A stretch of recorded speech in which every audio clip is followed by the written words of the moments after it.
The day Ruth Grady turned down her seventh suitor in as many months, the whole town of Caldwell, Kansas stopped pretending they weren't watching. It was the autumn of 1878, and Caldwell sat right on the edge of the Chisholm Trail like a bead of sweat on a working man's brow, equal parts promise and peril. Cattle drives rolled through in great thundering rivers of hooves and dust, cowboys blew their wages at the saloon, and respectable women kept their eyes forward and their bonnets tied tight. Ruth Grady was considered, by most accounts, a respectable woman. She ran the dry goods store her father had left her when a fever took him the previous spring. She kept her accounts in a neat hand. She never raised her voice above what the situation demanded, and she had dark eyes that could pin a man to the wall from across a crowded room without her even meaning to. She was 26 years old, which in 1878 Caldwell meant she was what the town's gossips called dangerously close to being uncatchable. This particular assessment annoyed Ruth deeply, though she never said so aloud, because Ruth Grady had learned early in life that the fewer words you spent on foolish people, the more energy you had left for things that actually mattered. The seventh suitor was Gerald Holt, the bank manager's son. He was 28, soft in the middle, and wore a collar so stiff it looked like it was trying to strangle him. He had arrived at the dry goods counter on a Tuesday afternoon when the store was busy enough that Ruth couldn't easily escape, and he'd launched into a practice speech about his prospects, his father's standing, and the fine house he intended to build on the north end of town. He spoke for nearly 4 minutes without pausing, and Ruth listened with the patient expression she usually reserved for suppliers who were trying to overcharge her. When Gerald finally stopped talking and looked at her with an expectant smile, Ruth set down the bolt of calico she'd been folding, looked him squarely in the eye, and said, "Thank you, Gerald, no." That was all, no softening, no elaborate excuse, just a clean, honest no. Gerald blinked twice, opened his mouth, closed it, and then said, "But surely you've considered." "I have considered," Ruth said pleasantly. "No, thank you." He left. The three women shopping along the back wall of the store immediately began whispering to one another. Old Sam, who swept the boardwalk outside, shook his head slowly and chuckled to himself. And one man who had been leaning against the exterior post of the hardware store directly across the dusty street, pretending to read a letter he'd already read twice, watched the whole exchange through the open door of the dry goods store and felt something shift quietly in his chest, like furniture being rearranged in a room he hadn't known was being renovated. His name was Phineas Warren, and he was 29 years old and covered in the honest dust of the trail. He'd ridden into Caldwell 3 days earlier with a small herd he'd pushed up from Texas for the Rocking H outfit, delivered the cattle, collected his pay, and then done something unusual for a man in his profession. He hadn't gone to the saloon. He'd taken a room at the boarding house, bought himself a proper meal at the hotel dining room, and spent 2 evenings sitting on the boarding house porch watching the town go about its business with the quiet attention of a man who was trying to figure out what he was looking for. Phineas Warren was, by his own private assessment, a man at a crossroads. He'd been cowboying since he was 17, following the trail up from Texas every summer season, wintering in whatever bunkhouse would have him, and spending 12 years accumulating enough experience to be genuinely skilled and enough loneliness to be genuinely tired. He had a face that the sun and wind had carved into something interesting rather than handsome in a conventional sense, with a jaw that looked like it had been made from the same material as the Kansas bluffs in gray, eyes the color of the sky right before a storm decided whether to be serious about itself. He was tall, lean without being thin, and he moved through the world with the unhurried economy of motion that came from years of not wasting energy on anything that didn't need it. He also, on account of those 12 years of trailing cattle through every kind of human settlement the West had to offer, had developed a very clear instinct for reading people. And what he had just watched through the open door of the dry goods store was something he found genuinely, profoundly interesting. Ruth Grady had said no to a man without cruelty, without theater, without a single wasted word. She had been honest and kind and absolutely immovable, and she had gone right back to folding her calico before the man was even fully turned around. Phineas stood there for another long moment, the letter hanging forgotten in his hand, and thought about that. Then he thought about the fact that he'd noticed Ruth Grady on his first day in Caldwell, when he'd gone into the dry goods store to buy a new pair of work gloves, and she had helped him with the same brisk, intelligent efficiency she apparently applied to everything, and had not tried to make conversation beyond what the transaction required, and had looked him straight in the eye when she handed him his change and said, "These gloves run a little small, so if they give you trouble, bring them back and we'll sort it out." He had walked out of the store thinking that was a remarkably sensible and decent thing for a shopkeeper to say, and he had thought about it twice more since then for no particular reason he could name. He folded his letter, tucked it into his shirt pocket, and went back to the boarding house to think things over. That evening, Phineas sat at the small desk in his room and wrote out a careful accounting of his financial situation, something he did every few months with the methodical thoroughness that his trail bosses had always appreciated, and his fellow cowboys had always found slightly peculiar. The sum was not large, but it was larger than most men in his position managed to accumulate, because Phineas had spent 12 years not drinking his wages, not gambling his wages, and not spending his wages on things he did not need. He had approximately $800 saved in a Kansas City bank, a good saddle horse named Captain, a serviceable pack animal named Dove, and a clear idea of the kind of life he wanted, which was a piece of land, something he could build on, and work that meant something to a place rather than just passing through it. What he did not have, and what he had been increasingly aware of not having, was a person to build any of it with.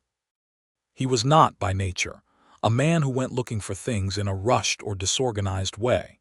He'd watched enough men make bad decisions in a hurry to understand that patience was not a passive virtue.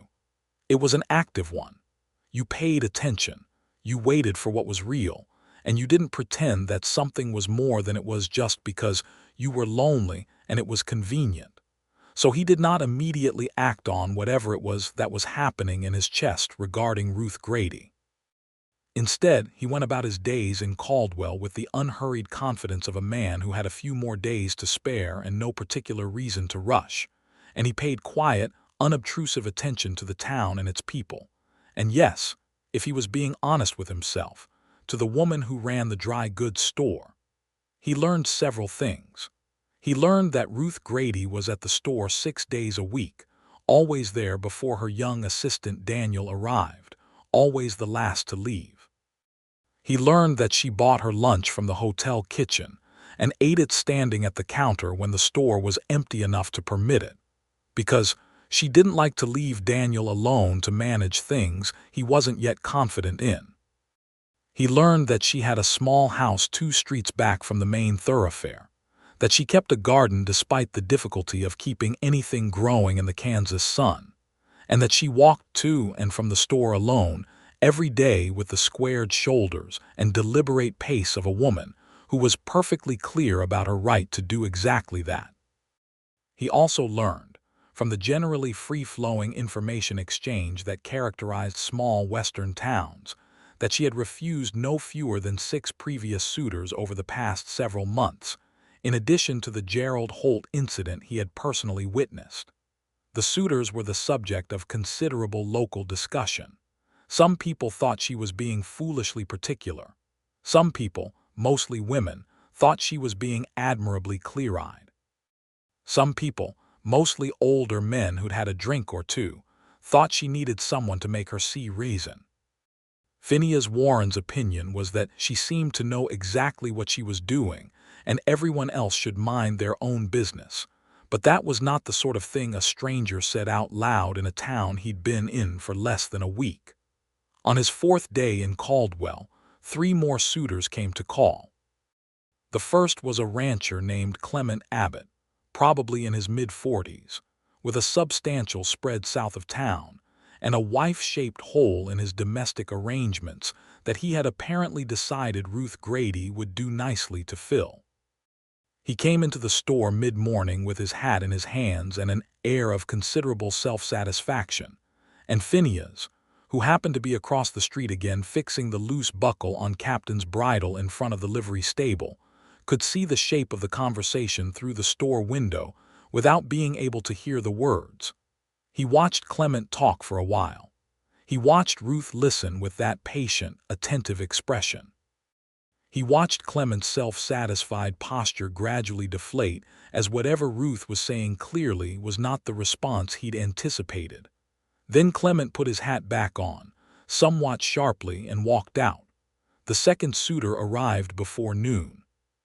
This one was younger, perhaps 22 or 23, the newly arrived telegraph operator who had apparently wasted no time in identifying what he considered the most attractive available prospect in Caldwell. He was earnest and enthusiastic, and Phineas could actually hear fragments of this conversation because the young man, whose name was apparently Thomas Briggs, had a carrying voice. "Been thinking about it since the first day I saw you, Miss Grady, and I think we'd get along just fine."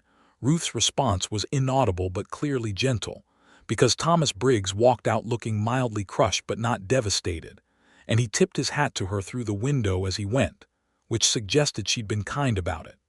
The third arrived in the afternoon. This one was Harvey Keel, the owner of Caldwell's second saloon, a heavy-set man with a loud laugh and an expansive opinion of his own charms. His conversation with Ruth was brief, noticeably brief. Phineas watched Harvey walk in, watched him lean on the counter, watched Ruth's expression go from neutral to cool in a very short span of time, and watched Harvey come back out looking like he'd walked into a wall he hadn't seen.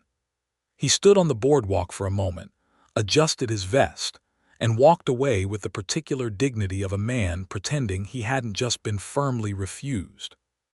By this point, a small cluster of people who happened to be near the dry goods store were exchanging glances and quiet comments, and Phineas could hear someone say, "That makes 3 today.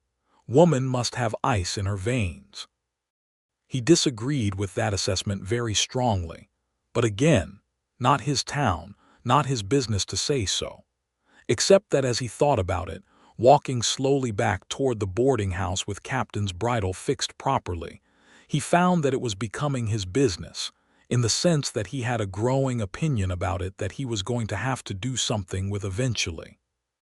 He spent that evening on the boarding house porch again, watching the lights of Caldwell come up in the dusk, and he thought about Ruth Grady, and about what he actually knew of her versus what he was filling in from observation and instinct.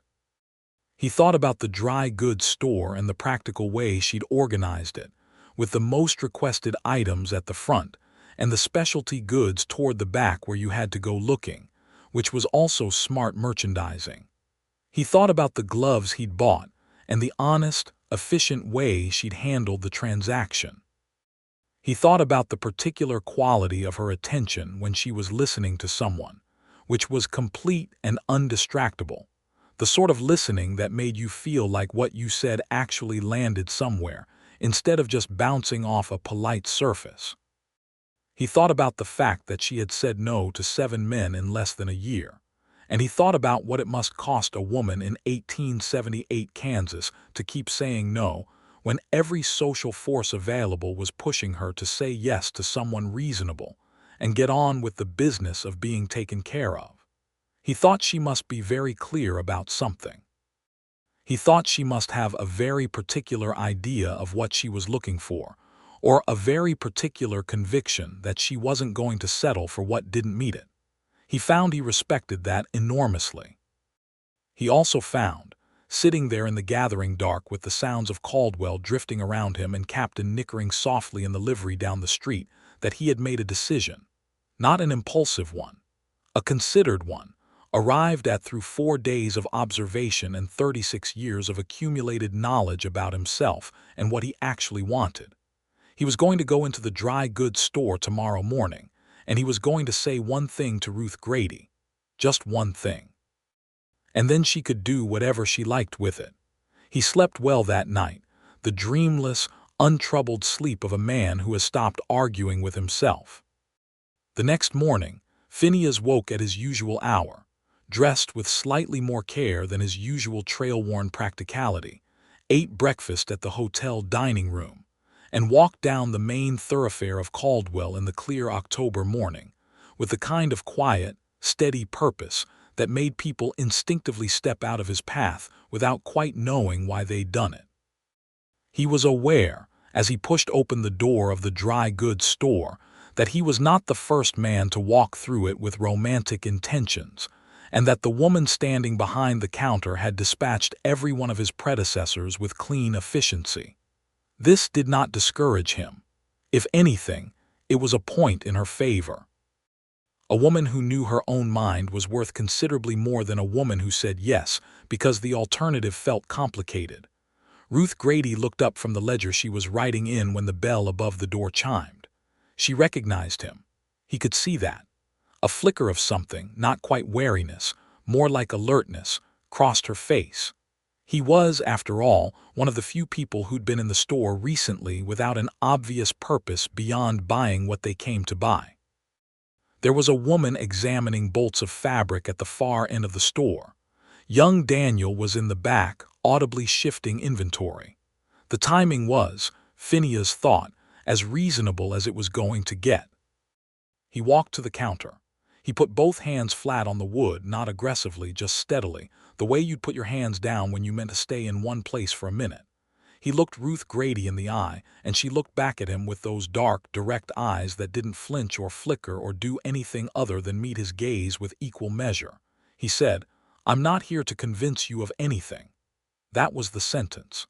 6 words, and then he stopped and waited. Ruth Grady looked at him for a long, considering moment. The fabric-examining woman at the far end of the store had gone very still in a way that suggested she was listening with her whole body while pretending to look at calico. The sound of Daniel shifting boxes in the back continued, oblivious. Then slowly, something in Ruth Grady's expression changed. Not softened, exactly. Shifted. Like the door of a room that had been pulled closed against a draft was now being opened just enough to see what was on the other side. "Then what are you here for?"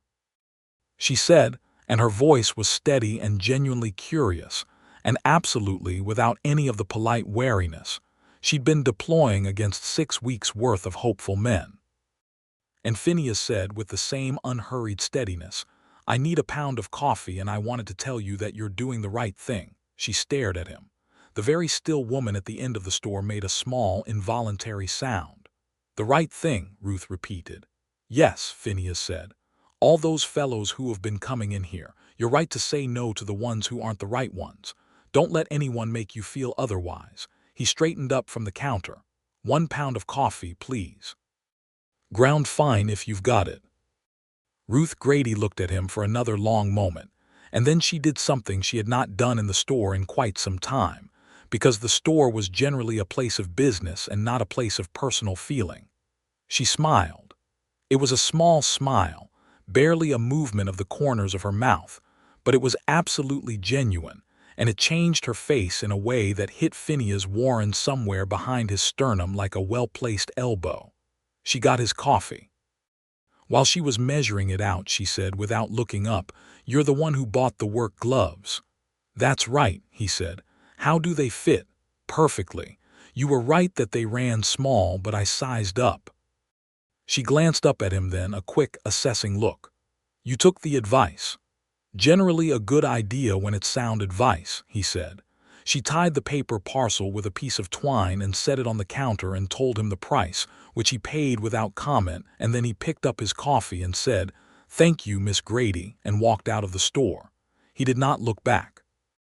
He was fairly sure she watched him go, but he did not look back, because there was a difference between opening a door and standing in the doorway blocking the light.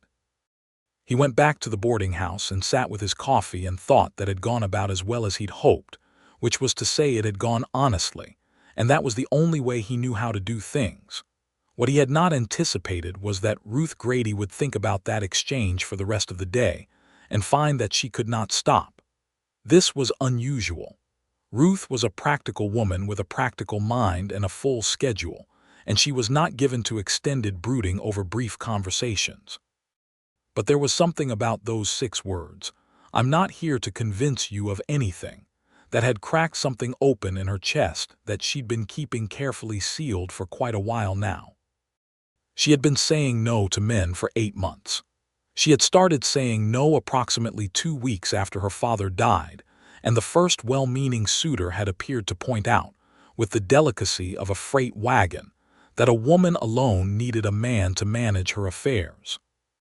She had said no to that man with a clarity that surprised even herself, and then she'd gone home and cried, not about him, but about her father and about the specific loneliness of being a woman in a world that kept trying to solve your loneliness by attaching you to someone you hadn't chosen. The men who had come since then were, taken individually, not terrible men. Clement Abbott was financially solid, but looked at her like she was a piece of property to be assessed.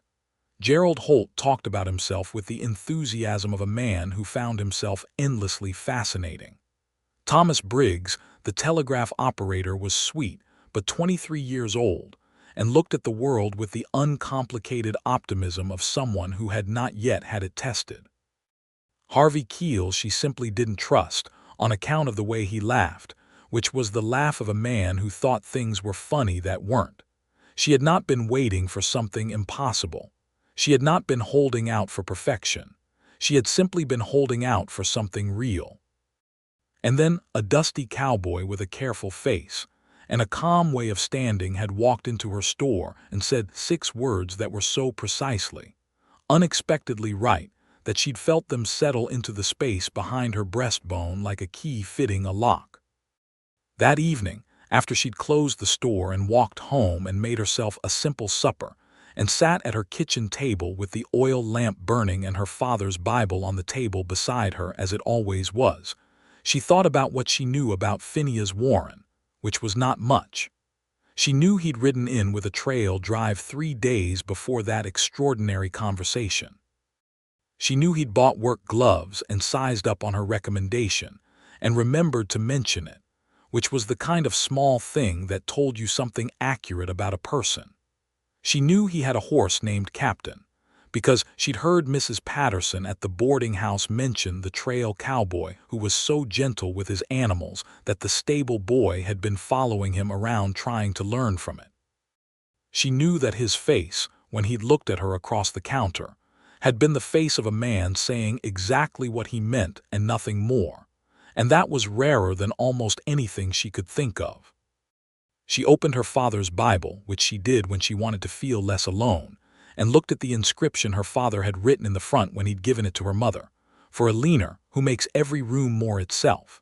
She had thought about that inscription for years, turning it over and over like a stone that keeps revealing new facets. She thought about it again now and felt something clarify in her that she hadn't had words for before. She wanted someone who made her more herself, not less. Not different, more. It was not a simple thing to find, and she had been right to keep waiting for it. The next morning, Phineas Warren came into the dry goods store again. This time he needed a new canteen strap, which was a perfectly reasonable thing to need, and Ruth helped him find the right width of leather in the goods she carried and cut him a suitable length and priced it fairly. And while she was doing this they talked. Not about anything consequential. About the cattle market, which she followed for business reasons since many of her customers were ranchers and cowboys. About the weather, which had been unseasonably dry and was making everyone on the farms anxious.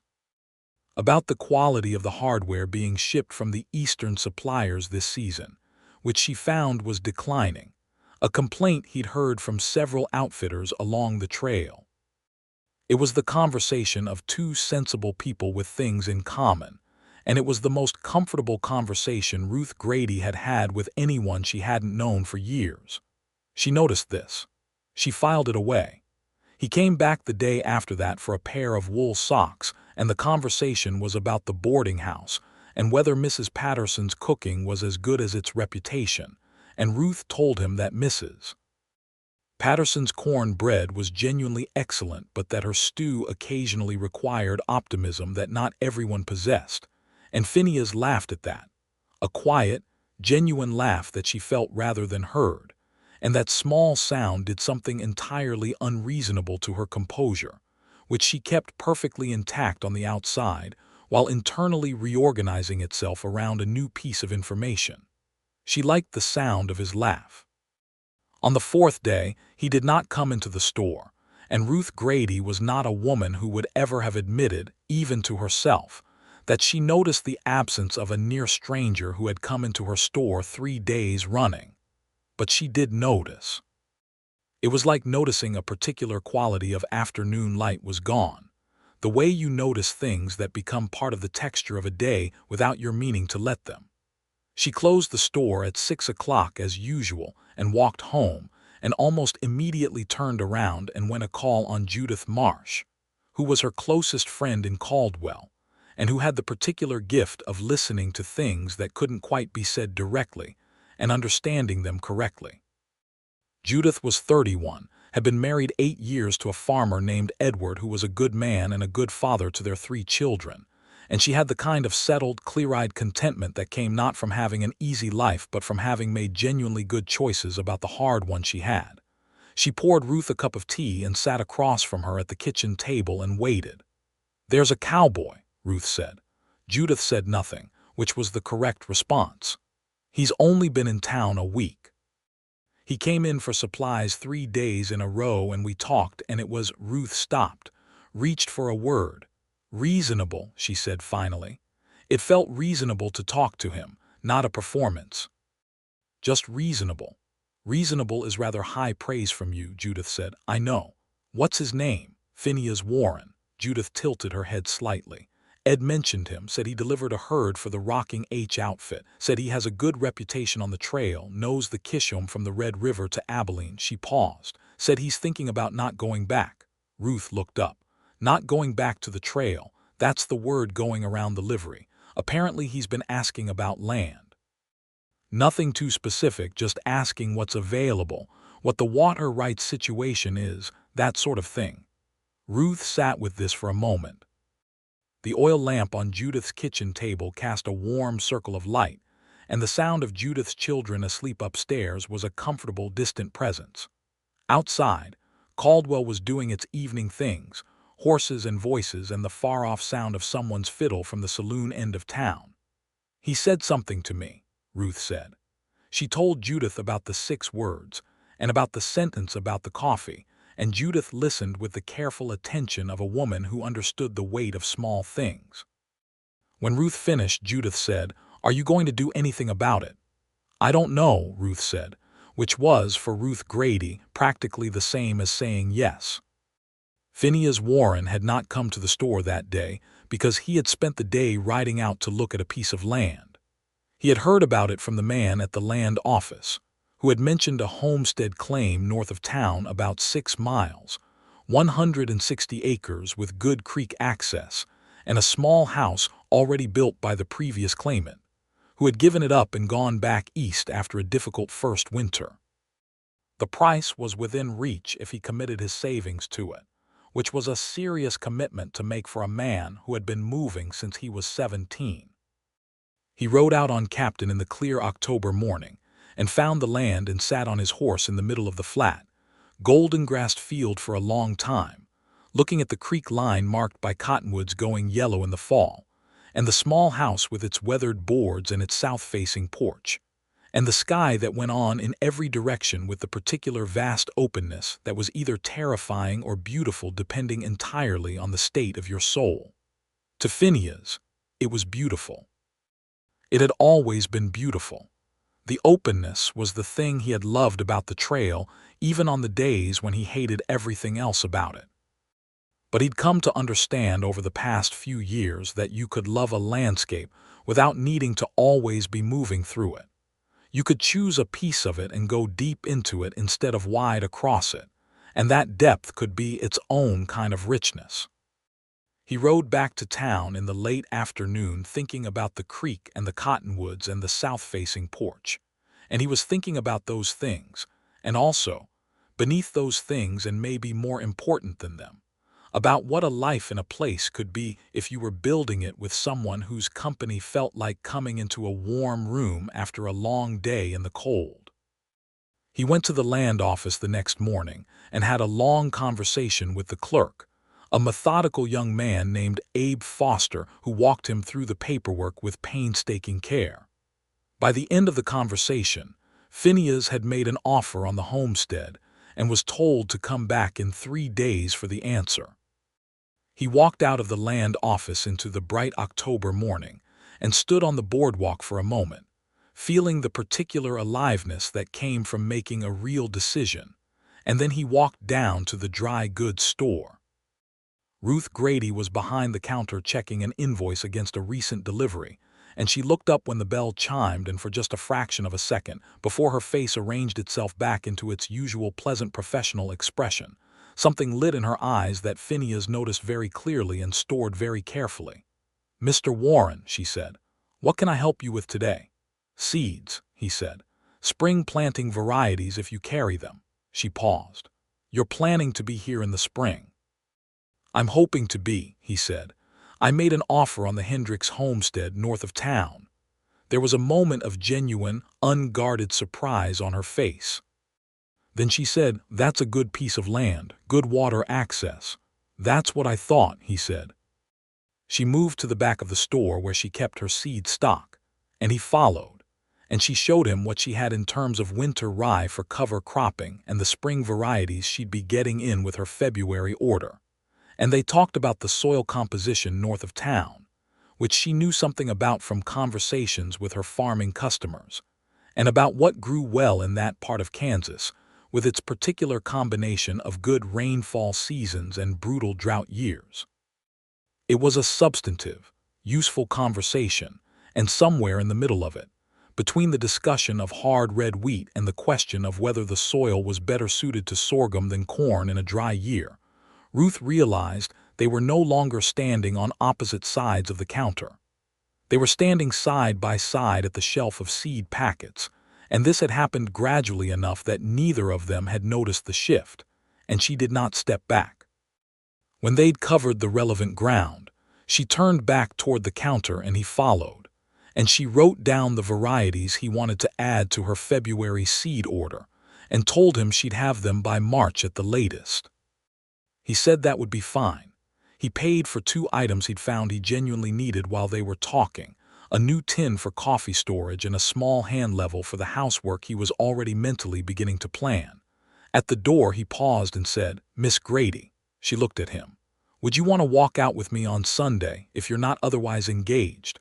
I've heard the creek north of town has some color this time of year and I'd value the company." The store was empty of other customers. Daniel was in the back. The October light came through the windows at a long, warm angle. Ruth Grady had said no to 7 men. She had said it clearly and without regret each time, because each time it had been the right answer. She looked at Phineas Warren now, at his honest face and his steady gray eyes and the set of his shoulders that was the same as when he put his hands flat on her counter and said 6 words that had rearranged something in her. And she felt the same thing she'd felt then, which was that this was different. Not better by degree, different in kind. "Yes," she said, "I'd like that." He smiled, and it was a different smile than the one she'd seen from men who'd gotten what they wanted. It was the smile of someone who was genuinely, quietly glad, and it transformed his wind-carved face in a way that she felt all the way down to the soles of her feet. "Sunday morning, then," he said. "I'll call at 9. He went out, and Ruth stood for a moment in the quiet of her store with the warm light on the wood floors and the smell of coffee and dry goods and sawdust around her. And she pressed one hand flat to the counter, the way he'd done a week ago, and breathed out slowly and thought, "Yes, this is different." Sunday arrived on a brilliant blue October morning with the particular clarity of fall air in Kansas, clean and sharp, and carrying the smell of turned earth and distant cottonwoods. Ruth had spent more time than she would admit to anyone deciding what to wear, and had landed on a practical compromise between her sensible working dress and the impulse to wear something that acknowledged the day was something other than ordinary. She chose her good dark blue wool dress with the simple collar, and she did not wear her best bonnet, but she did do her hair with a bit more care than a regular morning, and she told herself firmly that this was only because she generally liked to be presentable and not for any other reason. And then she told the part of herself that found this argument extremely unconvincing to be quiet. Phineas arrived at 9 exactly, which she had expected, because he struck her as a man who was consistently exactly what he appeared to be. He'd cleaned up considerably from his trail-dusty days, wearing dark trousers and a good flannel shirt and his hat brushed clean, and he had 2 horses, Captain and his pack-horse Dove, saddled for riding. "Can you ride?" he said. "I should have asked." "My father kept horses," she said. "I grew up on them." He nodded, satisfied, and she mounted Dove with the ease of someone who had indeed grown up on horses, which she could see he noticed and appreciated, and then they rode north out of Caldwell into the long golden morning. They rode mostly in silence for the first mile, which Ruth found she didn't mind at all. There was a particular kind of comfort in being with someone whose silence was companionable rather than empty, someone who wasn't filling the air with words because they were uncomfortable with the lack of them. The Kansas grassland rolled around them in great quiet waves of brown and gold, and the sky was enormous, and the horses moved at an easy pace that was more pleasure than transportation. "Tell me about your father," Phineas said eventually, not intrusively. Just the way you'd open a door you thought someone might want to walk through. Ruth thought for a moment before answering, which she appreciated having the space to do. "He was from Ohio originally," she said. "Came west in the late 50s, worked as a general merchant, saved enough to buy the building in Caldwell and set up the store. He was a careful man, not cautious exactly but careful. He thought things through." She paused. "He was also very funny, which surprised people because he was quiet. The funny came out in small ways, quietly." "You take after him," Phineas said. She glanced over at him. He was looking at the horizon, not at her, which somehow made the observation feel less like a statement about her and more like a fact being noted. "People don't generally think of me as funny," she said. "People probably don't pay close enough attention," he said. She looked at the horizon too, and let the warmth of that sit where it wanted to sit. They reached the Hendricks land in about an hour, coming around a gentle rise to the cottonwood line and the creek glittering below, and the small house with its weathered boards on its slight rise above the flood line. The trees were extraordinary, fully turned now, a long curtain of yellow that caught the light and threw it back in pieces. "Oh," Ruth said. "Yes," Phineas agreed. They rode along the creek for a while, letting the horses drink, and Phineas pointed out the things he'd been thinking about. The way the creek curved south of the house, giving good water access through most of the property. The natural windbreak the cottonwood row provided on the north side. The quality of the grass in the lower field that would support cattle through a reasonable season. He talked about it the way she talked about her ledger accounts, with the attention of someone who found the substance genuinely interesting and wasn't performing enthusiasm. She asked questions. Good ones, he thought, the kind that showed she'd actually been listening and was thinking about what he'd said rather than waiting for her turn to speak. She knew more about farming and ranching operations than a lot of people who were actually in those businesses, because her store was their supply point, and she'd been hearing about their decisions and their problems for years. She had thoughts about the sorghum question, and about the relative merits of starting with a small cattle herd versus going straight into wheat farming. And they went back and forth on this for a while in the comfortable way of people who are genuinely interested in getting to the right answer rather than winning an argument.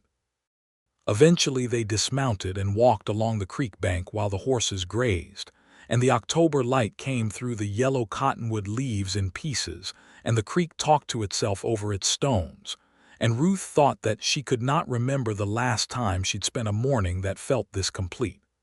"Why now?" she said. They'd been talking about something else, and then she'd said this, a separate sentence entirely, and he understood exactly what she meant. 12 years of moving, he said. I was waiting for the moment when stopping would feel right instead of like giving up. This is that moment. He paused. Also, I think you have a better chance of building something that lasts if you have a clear idea of why you're building it. And do you? She said. Getting clearer every day, he said, and he looked at her steadily when he said it, and Ruth felt the earth rearrange itself slightly under her feet. They rode back to Caldwell in the warm, early afternoon, and he walked her to her door, and at her door he took off his hat and held it and said, "Thank you for Sunday." "Thank you for the invitation," she said. "Could I call on you again?" he said. "Properly, I mean, with your permission." She thought that was an interesting way to put it, with your permission, as if he understood that permission was genuinely hers to give or withhold and not just a formality. She said, "Yes, I'd like that." He nodded, put his hat back on, and left. She went inside and stood in her kitchen for a moment with her hands clasped in front of her and something singing quietly in her chest, and she thought, I would like this very much. They called it courting in Caldwell, when a man was regularly seen in the company of a woman by mutual arrangement, and Caldwell being what it was, the word reached approximately every corner of the town within about 48 hours. Ruth had expected this and had prepared herself for a degree of commentary, which arrived on schedule in the form of several well-meaning women who came into the store in the days following the Sunday ride and mentioned, with varying degrees of subtlety, that they'd heard she'd been seen with the Warren cowboy. Ruth responded to each of these with her particular talent for giving a complete and utterly uninformative answer. Yes, she knew Mr. Warren. He was a customer. He'd made an offer on some land north of town. Wasn't the fall weather lovely? Could she help them find what they'd come in for? What was harder to deflect was Mrs. Caldwell Patterson herself, who ran the boarding house where Phineas stayed, and who had therefore decided she had a personal stake in the situation, and who appeared one Tuesday morning to buy a quantity of buttons that she almost certainly did not need, and said, over the counter, "He's a good man, you know. I've had cowboys in and out of my house for 9 years, and I can tell you there are very few who come close to Phineas Warren for decency." Ruth, who found she could not deliver her usual deflection to this, because it was not prurient interest but genuine recommendation, said, "I had come to that conclusion myself." Mrs. Patterson nodded with satisfaction, purchased her unnecessary buttons, and left. On Wednesday of that week, Phineas received word from the land office that his offer had been accepted. He came to the store with this news the same afternoon, not to announce it, but because he'd found that telling her things was the first thing he wanted to do when anything happened, which was itself a significant piece of information about the state of his internal weather. She was genuinely pleased, and did not pretend otherwise, and they stood at the counter and talked about what the next steps would be, what improvements the house needed before winter made serious construction impractical, what supplies he'd need to purchase for the basic work, and she made practical suggestions about suppliers and materials with the brisk, useful intelligence that he found he wanted in his life every single day in a way that was no longer even slightly abstract. He asked, after they'd covered the practical matters, if she would come out with him the following Saturday to see the house properly and give him her thoughts on it, since she knew Kansas winters and their demands better than he did after living in Caldwell for years. She agreed. She noted to herself that he had asked for her thoughts on the house, which was a practical reason that respected her actual knowledge, and that this was exactly the kind of thing she'd been waiting for without knowing she was waiting for it. Saturday came. They rode out together again, and this time they spent several hours walking through the house itself, Ruth making observations about the window placement and the draft patterns, and the condition of the roof boards with the systematic attention of someone who had kept a commercial building running for 8 months alone, and Phineas listening and making notes in the small battered notebook he kept in his shirt pocket. In the afternoon, They sat on the south-facing porch with the October sun warming the boards and the grassland spread out before them going gold in every direction. And they talked for 2 hours about things that had nothing to do with the house. About Ohio, where her father was from and where she'd never been but had always been curious about. About Texas, where Phineas had grown up and which he described with the particular mixture of deep affection and clear-eyed acknowledgement of its considerable difficulties. About what they'd each read most recently, because it turned out both of them were readers, and this discovery had the quality of a small, private delight for both of them. He had a worn copy of a collection of essays that he'd been working through slowly over the past months, and she was currently reading a novel that had come in with a book order a customer hadn't picked up, which was one of her favorite ways to acquire reading material. They talked until the sun was getting low and they had to ride back to make it to town before dark, and on the ride back, Ruth thought about what it felt like to spend 4 hours in someone's company and come away wanting to continue the conversation. She thought it felt like finding water after a long, dry stretch. The weeks that followed were the weeks that would later be the ones she returned to most often in her memory, not because extraordinary things happened in them, but because the ordinary things had such a quality of rightness that they became their own kind of extraordinary. Phineas came to the store most mornings for whatever genuine supplies he needed, of which there were many in the initial stages of fixing up the homestead. They talked over the counter, and sometimes, when the store was quiet enough, around the counter, standing in the middle of the floor with the morning light coming in at a long angle, and the smell of coffee and dry wood all around them. On the weekends, when the store was closed on Sundays and Ruth had a half day on Saturdays, they rode out to the homestead and worked alongside each other, her making observations about domestic arrangements and household practicalities while he worked on the structural repairs. And then they'd sit and talk until they had to head back. And then they'd ride back together through the long Kansas twilights with the sky going enormous colors above them. Judith Marsh came to the store one afternoon and bought fabric she also didn't particularly need and said quietly over the counter, "You look different." "Do I?" Ruth said neutrally. "You look like you're sleeping well," Judith said, which was her thoughtful way of saying something rather more significant. Ruth looked at her friend across the counter and did not say anything, and Judith smiled and paid for her fabric and left. Ruth did look different. She knew it.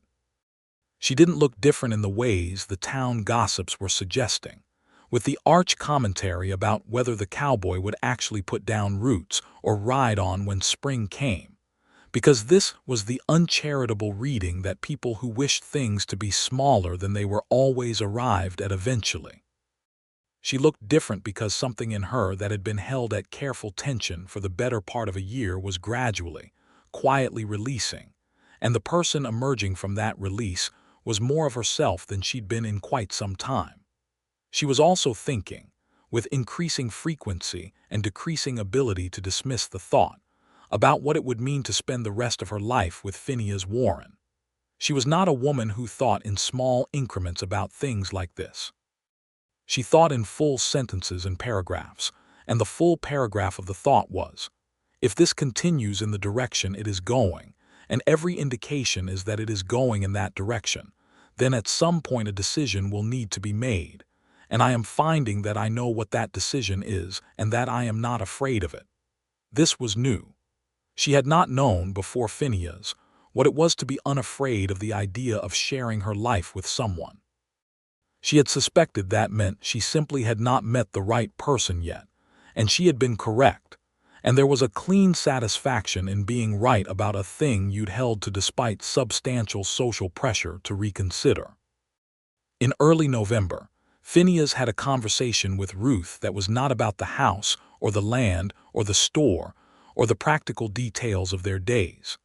They were sitting on her front porch in the early evening, which had become a habit when the store day was done, and the dark was coming down over Caldwell with the first real bite of winter in the air, and he'd been quiet for a few minutes in the way he sometimes was when he was thinking something through carefully.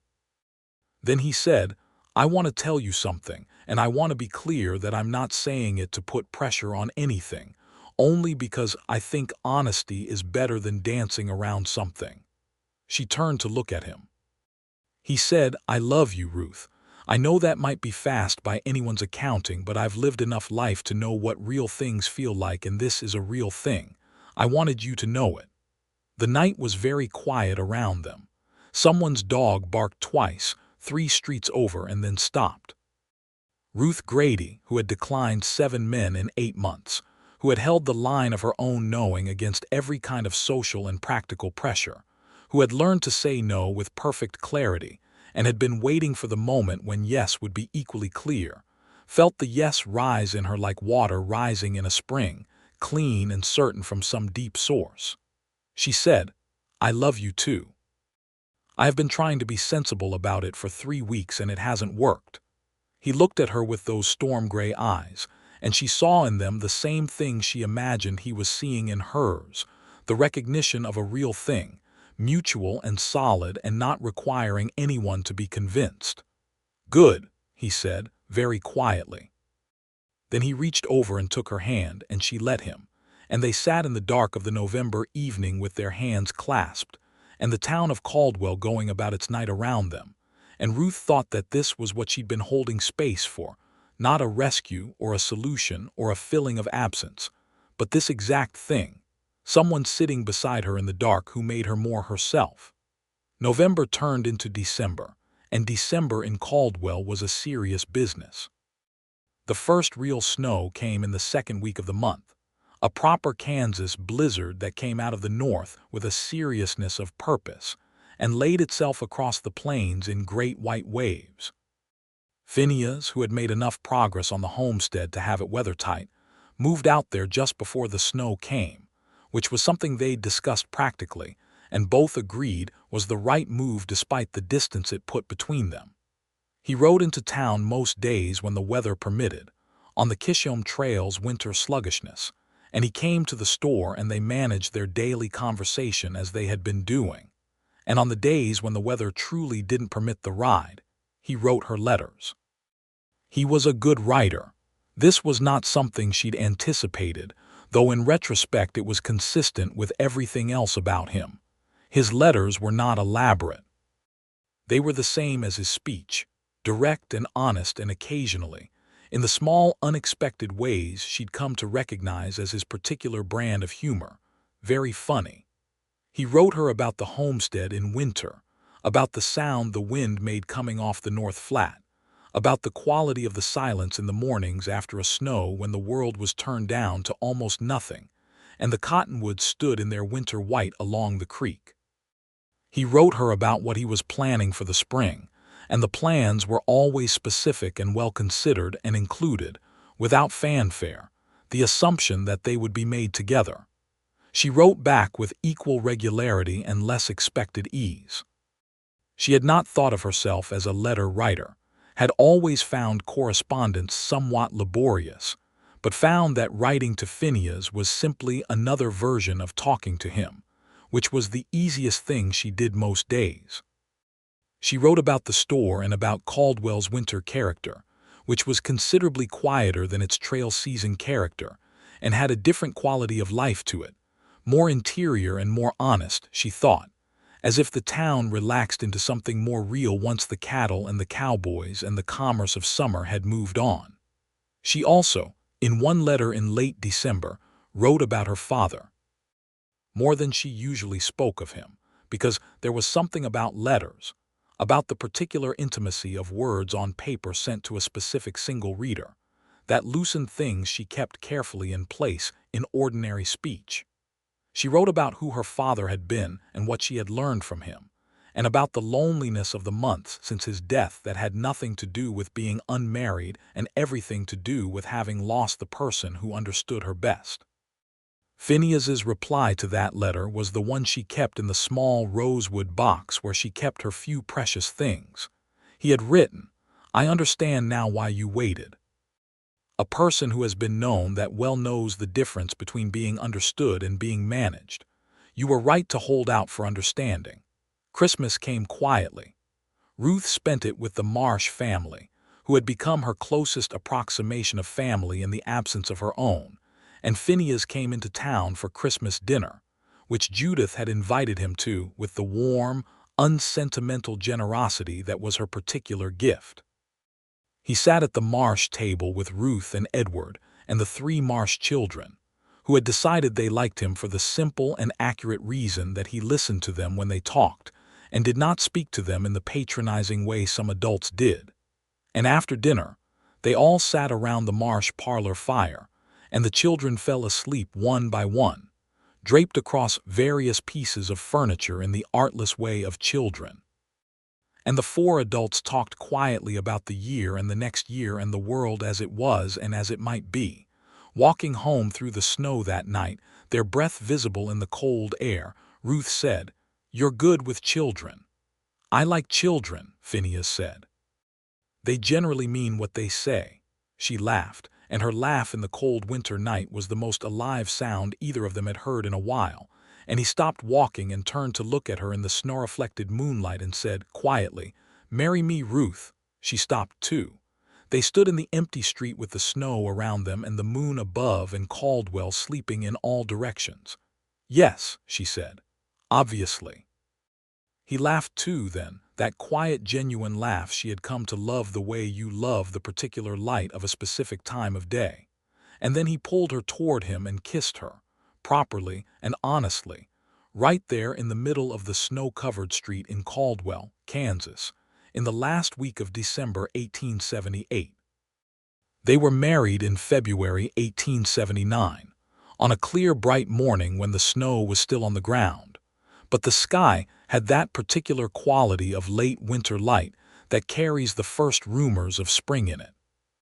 The ceremony was in the small Methodist church, officiated by Reverend Alcott, who performed the service with the practical warmth of a man who had been conducting frontier weddings for 20 years, and understood that what people needed from the occasion was solemnity without theater. Ruth wore her best dress, which was deep green wool, and her mother's pearl earrings, and she walked herself down the aisle because there was no one left of her family to walk her, and she did it with the same squared shoulders and deliberate pace with which she walked everywhere. And when she arrived beside Phineas at the front of the church, she looked at him, and saw him looking back at her with those storm-gray eyes full of something that she now knew was simply how he looked at her. As if she were the thing that made the room more itself, and she thought of her father's inscription, and felt her father present in the space behind her breastbone in the way that people we love never entirely leave. The Marsh family was there, and Mrs. Patterson from the boarding house, and Daniel from the store who looked genuinely moved despite being 19 and therefore committed to not showing emotion, and several ranchers who had done business with the store and came to offer their congratulations, and Thomas Briggs, the telegraph operator, who had recovered fully from his brief and gentle rejection and seemed to bear no ill will whatsoever, and a satisfying number of Caldwell's residents who had, one way or another, been invested in this particular outcome. Clement Abbott was not there, but nobody noticed.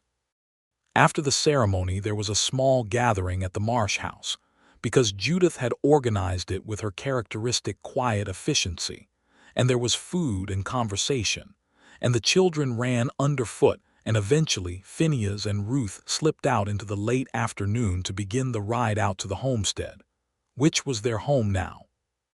Which was the word Ruth turned over in her mind as they rode through the February afternoon, with the snow gleaming on either side of the track, and the sky going rose and gold above the cottonwoods. Home. Not the house on the street 2 blocks from the store which she had sold. Not the store, which was now her business and would remain so, which Phineas had been clear about from the beginning, saying that the store was hers and her father's and a good business, and there was no reason on God's earth to give it up just because she was married. Not just any place, but this particular piece of the Kansas plain with its creek and its cottonwoods and its south-facing porch. Home was the word, and it felt exactly right. The winter of 1879 was the winter Ruth learned that she had, without quite meaning to, become genuinely happy in the uncomplicated daily way that she had not known she was missing. Not happy in the dramatic, intermittent sense that produced either great highs or great lows. Happy in the way that made ordinary days feel like something worth having, a quality of rightness in the fabric of things that she had not previously understood was what contentment actually was. She still ran the store. 6 days a week she rode or drove the four-wheeled wagon into Caldwell, opened the store with Daniel, managed the accounts and the ordering and the customer relationships and the daily details of a commercial enterprise that was doing well, in part because its owner had a clear head for business and a genuine sense of responsibility toward her customers. She was good at this work, and she knew it, and she found satisfaction in it that she did not need to apologize for or minimize. Phineas worked the homestead with the same methodical seriousness he brought to everything, clearing ground and planning the spring planting and repairing and improving the house through the late winter months with the patient attention of a man who was building something for the long term. He also, to the mild surprise of some people and the complete non-surprise of Ruth, became a well-regarded figure in the community north of Caldwell because he was a fair man and a useful neighbor and had a gift for helping without making the person being helped feel obligated, which was a rarer quality than it should have been. Spring came in April, which was late but genuine, and with it the planting season and the surge of work that the homestead's first full year demanded. Ruth was in the fields on the weekends, and on the occasional weekday when the store was quiet enough to leave Daniel in charge for a few hours, working alongside Phineas with the practical cooperation of two people who had figured out each other's working rhythms. She had good ideas about the garden, which she had always kept at her house in town, and which here could be something more substantial, and she planted it with the same systematic thoroughness she applied to the store inventory. The first cattle market that came through in the summer of 1879, with the Chisholm Trail still running strong, brought a different quality to Caldwell than it had the previous year for Ruth. She stood behind the counter of her dry goods store and served the cowboys and the ranchers and the drovers with the same brisk efficiency she always had, and sometimes one of them would come in, and it would be someone she recognized from the previous summer, and they would say, "I heard you got married, Miss Grady," and she would say, "I did. Mrs. Warren now," and most of them would nod with the uncomplicated approval of men who believed the world should arrange itself properly and were satisfied when it did. One afternoon in late July, Gerald Holt came into the store. He was the seventh of the dismissed suitors, the one who had been dispatched on the day Phineas had heard it happen from across the street. He was still wearing his stiff collar, and he had, in the intervening year, married a woman from the next county who seemed by all accounts well suited to him and pleasantly unbothered by his tendency to talk about himself. He came in for some household goods and was entirely civil, and Ruth helped him find what he needed with the same professional courtesy she extended to everyone, and as he was leaving he paused and said, awkwardly, "I heard it worked out well for you." "It did," she said, with genuine warmth. "I hope the same for you." He nodded, slightly red, and left, and Ruth thought that the world was, on its better days, capable of some elegance. The first indication that Ruth was expecting came in October of 1879, almost exactly a year after the Sunday morning she'd ridden out to the creek with Phineas and sat on the south-facing porch and felt the world rearrange itself. She told Phineas on a Tuesday evening, sitting at their kitchen table with the oil lamp between them, in the same direct way she did everything, without preamble or theater. He sat very still for a moment. Then he looked at her across the lamp with an expression she had never seen on his face before, which was something past happiness, something that had no name she knew, something that was the face of a person understanding in a specific instant that the world is larger than they had previously contained. He said, "Are you well? Are you feeling all right?" She said she was, which was true. She was healthy and the early weeks had been manageable. He reached across the table and took both her hands and held them carefully, the same way he held the things he valued most, with attention and without excess, and he said, "We're going to take very good care of you." She knew he meant it, and she let herself be taken care of in the practical ways that followed: the adjusting of the heavier work at the store, the additional attention to her comfort in the evenings, the quiet and undemonstrative concern that was entirely consistent with who he was, and which she received with the same directness with which it was given, without diminishment and without performance. Their son was born in June of 1880, a long, warm evening in early summer when the cottonwoods along the creek were fully leaved, and the meadow below the house was alive with the sounds of summer grasses. He was delivered with the help of Judith Marsh, who had come out from town the week before to be on hand, and the local midwife and Phineas, who had asked to be present and was, in the way he was always present for things that mattered, completely and quietly, and without taking up any space he hadn't been given. They named him James after Ruth's father, whose full name was James Elias Grady. The name was Ruth's suggestion, and Phineas received it with an expression that she understood meant he found it exactly right, which he said later when they were alone, quietly, and with the particular intentionality he brought to the things he felt most. James Warren was a healthy, loudly opinionated infant, with his father's gray eyes and his mother's quality of complete, demanding attention, and he was loved with the thorough, practical devotion of two people who had both waited long enough for what was real to know what it was worth. The homestead in the summer of 1880 was beginning to look like what Phineas had seen in it from the beginning, a place with a future. The winter wheat crop had come in reasonably in the spring. The cattle, a small herd of 15 that he'd started with, were in good shape. The house had been improved substantially, with a new room added in the spring to accommodate the growth of the family, and the south-facing porch had a new railing, and Ruth had planted climbing roses against it that wouldn't bloom for another year but would, she assured him, be spectacular when they did. Caldwell itself was changing too, as the years of the Chisholm Trail began to show their limits.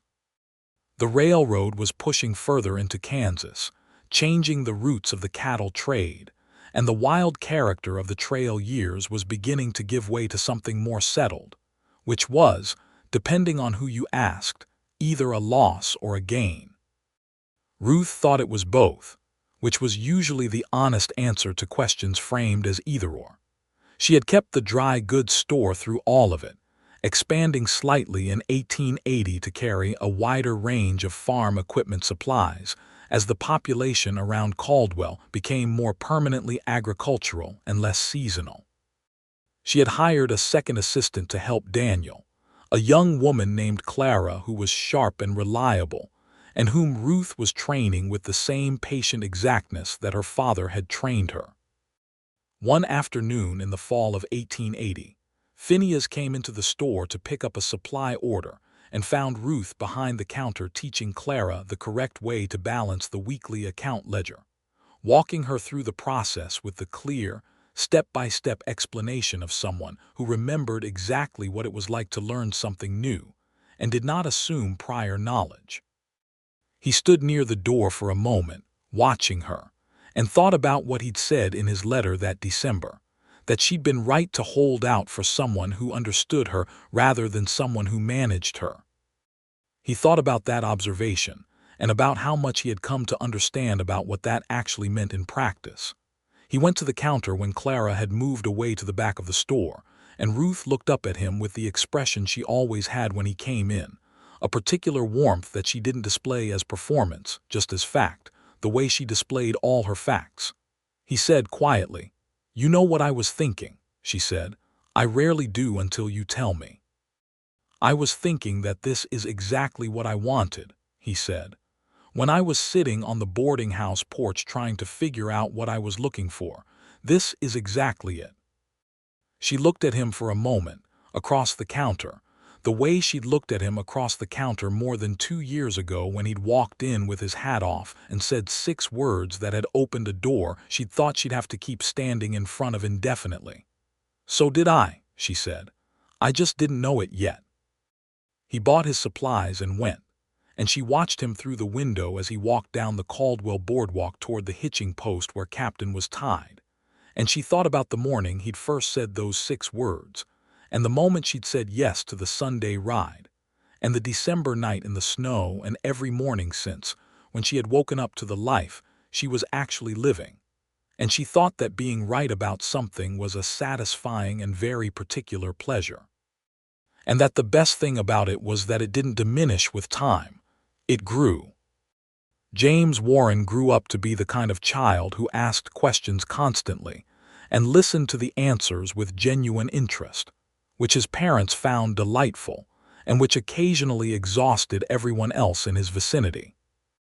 By the time he was 3, he was following his father around the homestead with the concentrated attention of someone auditing a course of study.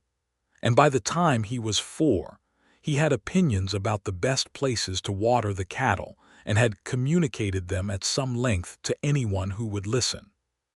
He had his father's steadiness and his mother's precision, which in combination produced a child of extraordinary focus and surprisingly good humor, because Ruth's humor had indeed come through, quiet and exact, and appearing in unexpected places. In the spring of 1882, Ruth told Phineas she was expecting again, at the same kitchen table with the same direct delivery, and he received it with the same stillness and the same reaching for her hands, and said, with a warmth that had not diminished in 3 years but deepened, "Everything is all right. Everything is excellent," she said.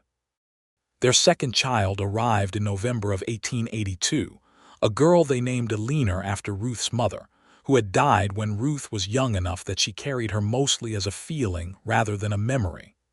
The naming felt important for that reason, a return of a name to the world. Eleanor was, from her earliest days, the exact opposite of her brother's concentrated intensity. She was light and sociable and interested in everyone and everything in a way that radiated outward rather than inward, and she had her mother's dark eyes and her father's jaw, and a laugh that began when she was 3 months old and never really stopped. The homestead in the early 1880s was a genuinely flourishing place. Phineas had expanded the cattle herd to 60 head and had brought in a full section of wheat that was producing well. Ruth had, at Phineas's entirely genuine urging, expanded the store again and taken on a small wholesale arrangement with a supplier in Wichita that increased her margin substantially. They were not wealthy by any meaningful Eastern standard, but they were solvent and growing and secure in a way that came from knowing exactly what you were building and having built it stone by stone together. The dry goods store was not just Ruth's livelihood. It was, increasingly, something of a community institution. She stocked things that other merchants in Caldwell didn't bother with, specialty items that her farming and ranching customers actually needed. And she kept her prices honest and her credit policy fair. And she had over the years accumulated a depth of trust from her customers that was worth considerably more than what it showed on her ledger. She also, quietly and without making any political declarations about it, extended credit to several of the families on the eastern edge of the Caldwell territory, who were among the African-American homesteaders who had come to Kansas in the late 1870s during the Exodus movement, when thousands of black Americans had left the brutality of the post-Reconstruction South in search of free land and something closer to actual freedom. These families worked extraordinarily hard on difficult land with significantly fewer resources than their white neighbors, and they were not always treated fairly by the town merchants, and Ruth thought this was wrong, and she said so when she needed to, and she lent her counter scale to anyone who needed to weigh their harvest and kept her books without distinction about who was in them. Phineas held the same view and said so plainly, when it came up in the conversations that men in his community tended to have about such things, which was not always comfortable but was always honest, which was the only way he knew how to be. It was one of the many things they were in agreement about, and agreement in those years was a daily pleasure. Not because they never disagreed, they did, with the straightforward directness of two people who respected each other enough to be honest about differences, but because agreement between two people who are genuinely like-minded has a quality of solidity that is entirely distinct from the agreement of two people who are simply trying to avoid conflict. By 1884, James was 4 and Eleanor was a year and a half in the homestead, had a second horse and a dog named Sergeant, and a vegetable garden that was, as Ruth had always known it would be, truly excellent. The climbing roses on the porch railing had bloomed spectacularly in their second year and continued to do so, and Phineas had been right that the south-facing porch was the best part of the property, because it received the morning sun and the afternoon breeze, and it was where they spent the most time together, in the evenings after the children were asleep and the day's work was done, sitting with their tea and talking or sitting with their silence, which had never stopped being companionable. Judith Marsh came out to visit sometimes on Sunday afternoons with her family, and the two families occupied the homestead porch and the meadow below the house together, with the easy intimacy of people who genuinely liked each other's company, and the children of both families created their own small economies of play and argument and reconciliation in the grass below the cottonwoods. And Edward Marsh and Phineas talked about agriculture and community things with the solid respect of two men who had arrived at similar conclusions about what life was for by somewhat different routes. Mrs. Patterson from the boarding house came once, in the summer of 1884, to see what she called the place she'd been hearing about. She walked through the house and the garden and stood on the south porch and said, with the satisfied emphasis of someone whose conviction has been verified, "Yes, this is right." She said it to both of them and meant it about both of them, and everyone knew exactly what she meant. Daniel, who was now 23 and running the store with considerably more confidence than he'd started with, had turned out to be an excellent manager and was being trained to take over more of the day-to-day operations, so that Ruth could be present at the homestead more of the time, which was a transition she was making gradually, and with the same systematic care she brought to everything. The store was her father's and hers, and she would not let it go carelessly, but she was ready to begin letting it live in capable hands. In the early fall of 1884, Ruth and Phineas sat on their south-facing porch one evening with the full October moon rising above the cottonwoods and the creek silvered below them and the house quiet behind them with the children sleeping, and Phineas said, out of a comfortable silence, "Do you remember when you said yes to the Sunday ride?" "I remember everything about that week," Ruth said. "What did you think when I said I wasn't there to convince you of anything?"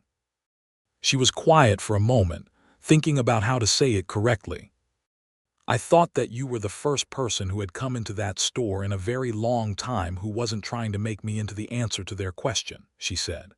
"I thought that you came in and saw me, not a solution, and I thought," she paused, "I thought that if a man can see you clearly when there is no obvious reason for him to, he is probably worth looking at back." He was quiet for a moment, and then he said, "I saw you fold that bolt of calico after you'd told Gerald Holt no, and I thought, that is a woman who knows exactly who she is. I didn't know your name yet. I just thought, whoever she is entirely herself."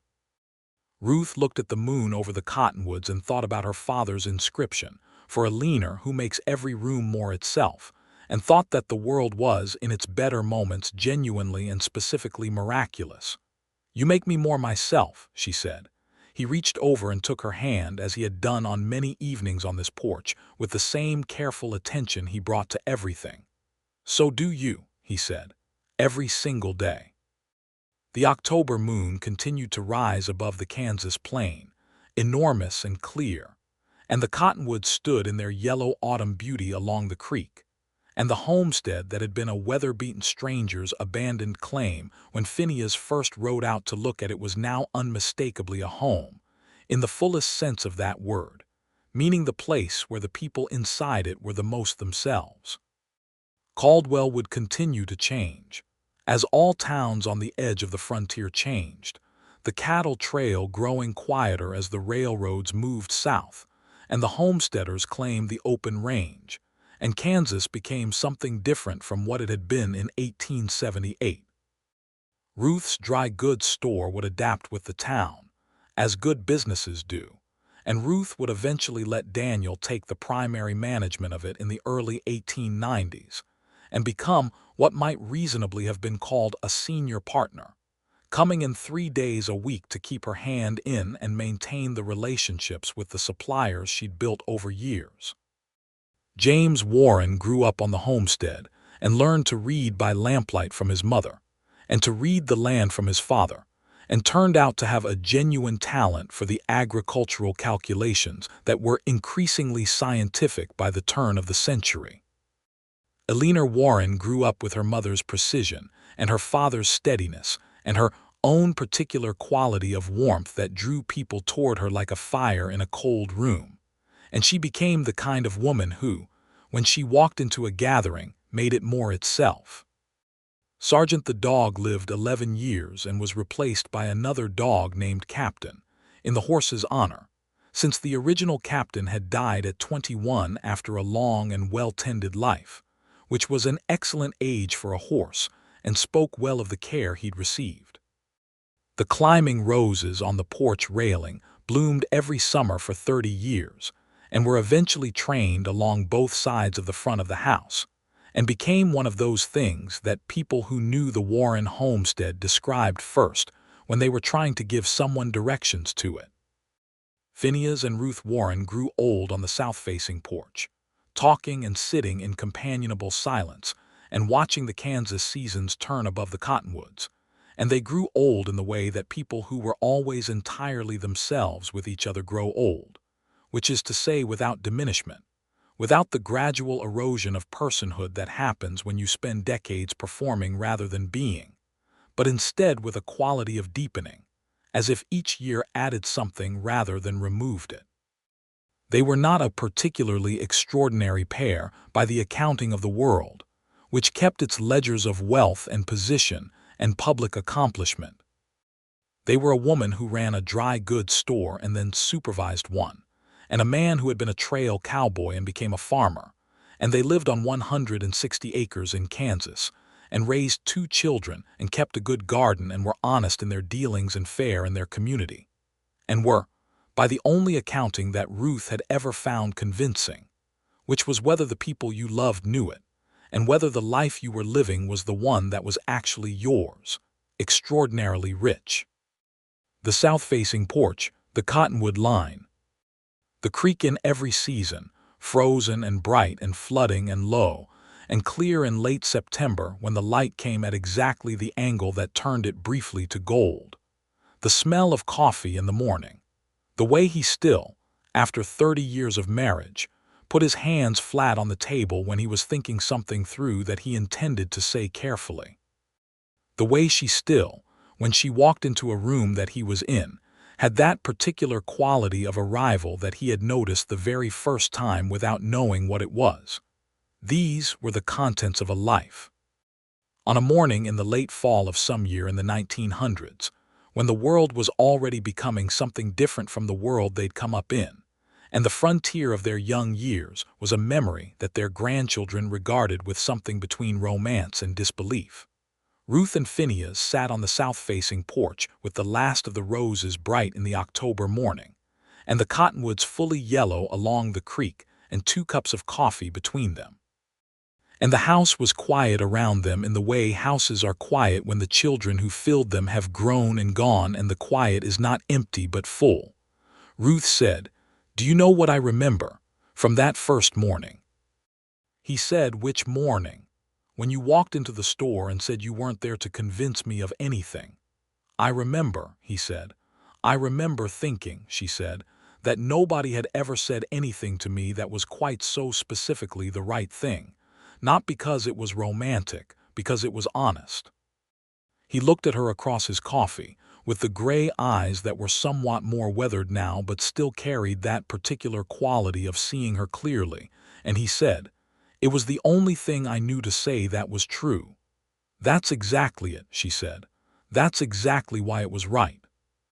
The October light came through the roses and threw its pieces across the porch boards, and the creek ran below the cottonwoods with its quiet, continuous voice, and Ruth Grady Warren sat beside the man she had chosen as clearly and deliberately as she had chosen anything in her life, and felt the full, completed rightness of a life that had been built exactly as it should have been, stone by stone, truth by truth, one honest sentence at a time.